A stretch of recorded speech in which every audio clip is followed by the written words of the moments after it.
غامدی صاحب، میرا سوال یہ ہے کہ بینگ اے مسلم ہمارا بڑا سٹرونگ بلیف ہے کہ قبر میں کچھ راحتیں ہوں گی اور کچھ سختیاں، یعنی عذاب قبر پہ ہمارا بڑا بلیف ہے، اور اتنا سٹرونگ بلیف ہے کہ ہم 5 دفعہ دن میں نماز کے ساتھ عذاب قبر سے یا قبر کے لیے آسانیاں مانگتے ہیں، جبکہ دوسری طرف اسلامی بیانیہ یہ ہے کہ دنیا جو ہے وہ عمل کی جگہ ہے اور اس کا فیصلہ ڈے آف ججمنٹ یعنی روز قیامت کو ہونا ہے۔ جب ایک چیز کا فیصلہ روز قیامت کو ہونا ہے تو اس کی سزا یا جزا کا عمل پہلے سے کیسے شروع ہو سکتا ہے؟ یہ میرا سوال ہے۔ ٹھیک ہے، یہ پوری بات نہیں ہے۔ پوری بات یہ ہے کہ اس دنیا میں اللہ تعالیٰ نے ہم سب کو امتحان کے لیے بھیجا ہے۔ یہ امتحان سب کے لیے برپا ہے، میرے لیے بھی، آپ کے لیے بھی، ماضی کے لوگوں کے لیے بھی، حال کے مستقبل کے لوگوں کے، قیامت تک یہ ایسے ہی جاری رہے گا۔ اس امتحان میں جزا و سزا کا کیا ضابطہ ہے؟ تو قرآن مجید نے یہ بیان کیا ہے کہ جزا و سزا، یعنی قیامت جزا و سزا ہی کی جگہ ہے نا، کہ جزا و سزا کے قانون میں 3 جہتیں بہت متعین ہیں۔ پہلی یہ کہ ایک شخص یہ کہتا ہے کہ مجھے جو کچھ بھی پروردگار دینا ہے دنیا میں دے دے، یعنی اسے اصرار ہے کہ آخرت یہ کیا چیز ہوتی ہے، میں اس کا انتظار کیوں کروں، یہ ادھار کا وعدہ مجھ سے تو برداشت نہیں ہوتا، مجھے دنیا میں دے دے۔ اللہ تعالیٰ کہتے ہیں کہ جو آدمی آخرت کا طالب نہیں ہے، دنیا ہی کو اپنا مقصد بنا کے جیتا ہے، نوفِ علیہ، پورا حساب میں دنیا میں چکا دوں گا، اس کا بے باک کر دوں گا، اور ما لہ فی الآخرۃ من خلاق، آخرت میں مجھ سے کوئی مطالبہ نہ کرے گا۔ یہ فیصلہ اللہ تعالیٰ نے سنا دیا ہے۔ تو اس لیے ایک جزا و سزا تو وہ ہے کہ یہی ہو جاتی ہے، یعنی جو نیکی کی ہوتی ہے نا، بہت سے لوگ نیکی کرتے ہیں، خیر کرتے ہیں، وہ کہتے ہیں کہ ہمیں اس کا جزا یہی ملنا چاہیے، اس کے بارے میں قرآن مجید نے بالکل صراحت سے بیان کر دیا کہ یہیں حساب چکا دیا جاتا ہے۔ اس کے بعد اب دوسری چیز دیکھیے، دوسری چیز یہ ہے کہ جو پیغمبروں کی اقوام ہے، یعنی جن کی طرف پیغمبروں کی بعثت ہوئی، رسولوں کی بعثت ہوئی، جیسے کہ قرآن مجید نے بیان کیا ہے کہ ہر امت کی طرف ہم نے، سیدنا ابراہیم سے پہلے تو یہی طریقہ رہا کہ وَلِكُلِّ أُمَّةٍ رَسُولٌ فَإِذَا جَاءَ رَسُولُهُمْ قُضِيَ بَيْنَهُمْ بِالْقِسْطِ وَهُمْ لَا يُظْلَمُونَ۔ جب ان کے رسول آ جاتے تھے تو ان کا فیصلہ اسی دنیا میں کر دیا جاتا تھا۔ ان کے لیے قومی سطح پر، افرادی فیصلہ تو پھر وہیں ہوگا، لیکن قومی فیصلہ یہیں ہو جاتا تھا۔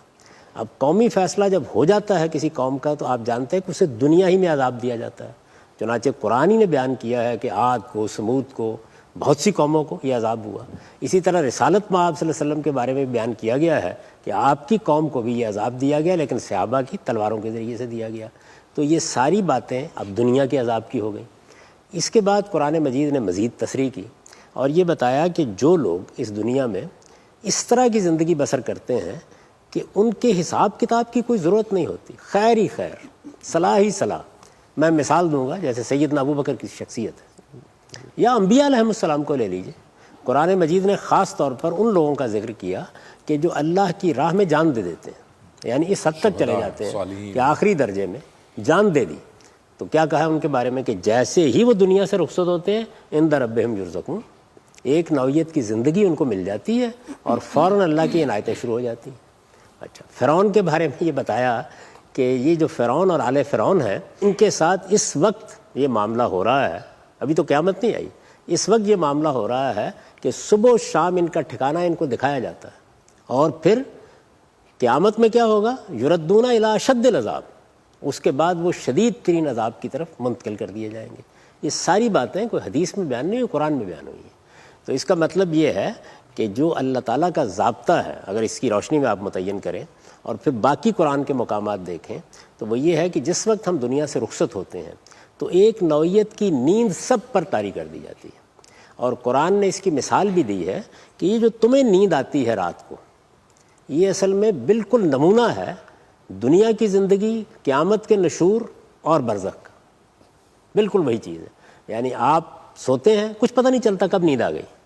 جب آپ سوتے ہیں اس کے بعد اٹھتے ہیں، اور آپ دیکھیں اس پر حضور نے دعا بھی کیا سکھائی کہ پروردگار تیرا شکر ہے کہ تو نے مجھے موت کے بعد زندہ کیا، بعد ما اماتنا و الیہ النشور، اس سے قیامت کی نشاندہی کی ہے کہ پھر اس کے بعد ایک دن تیری ہی بارگاہ میں اٹھنا ہوگا۔ تو بالکل اسی طرح سے بڑے سے بڑے کافر پر بھی اور مومن پر بھی ایک نیند کی کیفیت طاری کر دی جاتی ہے۔ نیند کی کیفیت کا یہاں انالیسس کیجئے، ایسے بھی لوگ ہوتے ہیں کہ اطمینان کے ساتھ سوتے ہیں، کچھ پتہ نہیں چلتا، آنکھ کھلتی ہے اٹھ جاتے ہیں۔ کچھ ایسے ہوتے ہیں کہ سوتے میں ان کو خواب آنے شروع ہو جاتے ہیں، ڈراؤنے خواب، جس میں آپ جانتے ہیں کہ بعض کو پسینے چھوٹ جاتے ہیں لوگوں کے، ڈر کے اٹھ جاتے ہیں، بارہ ایسا ہوتا ہے۔ اور بہت سے لوگ ہیں جن کو بڑے خوشگوار خواب آتے ہیں، بشارتیں ہی بشارتیں مل رہی ہوتی ہیں، پھول بکھرے ہوئے ہوتے ہیں گرد و پیش میں۔ تو یہ ساری چیزیں ہوتی ہیں، بالکل اسی پر قیاس کر لیجیے اس کو، یعنی سب سوئے ہوئے ہیں، لیکن اس حالت میں جن لوگوں کے فیصلے کے لیے کسی عدالت کو لگانے کی ضرورت نہیں ہے، مثلاً انبیاء، مثلاً شہداء، مثلاً صدیقین، جن کے لیے معاملہ صاف ہو گیا، سابقون ہیں وہ، انہوں نے اپنی دنیا کی زندگی میں اس کی گنجائش ہی نہیں چھوڑی کہ ان کا کوئی محاسبہ کیا جائے،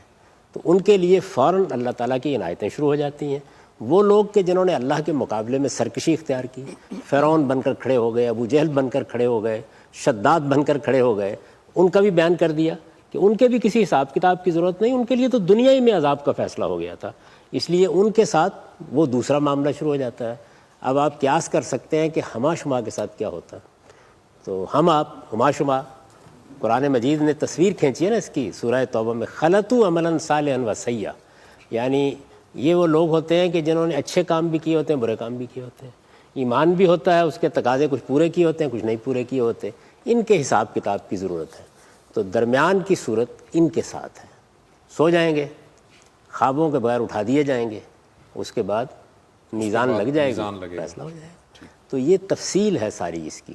تو حدیثوں میں اسی تفصیل کو بیان کیا ہے لوگوں نے، اور جب لوگ بیان کرتے ہیں، قرآن مجید تو ہوتا ہے بالکل متعین، یعنی وہ اپنی بات واضح کرتا ہے، متعین طور پر بیان کرتا ہے۔ روایتوں میں یہ ہوتا ہے کہ حضور سے کوئی بات سنی ہے، آدھی ادھر رہ گئی، آدھی بیان کر دی، اپنا فہم اس میں داخل کر دیا، حضور نے جو بات کہی تھی اس کے الفاظ اس طرح منتقل نہیں کیے، جو کچھ خود سمجھا اس کو ایک روایت بالمعنی کی شکل دے دی، تو اس میں بڑی پھر چیزیں داخل ہو جاتی ہیں اس نوعیت کی۔ اصل بات اتنی ہے، یعنی مرنے کے بعد معاملہ ایسے ہوتا ہے، اور یہ سب قرآن مجید میں بیان ہو گئے۔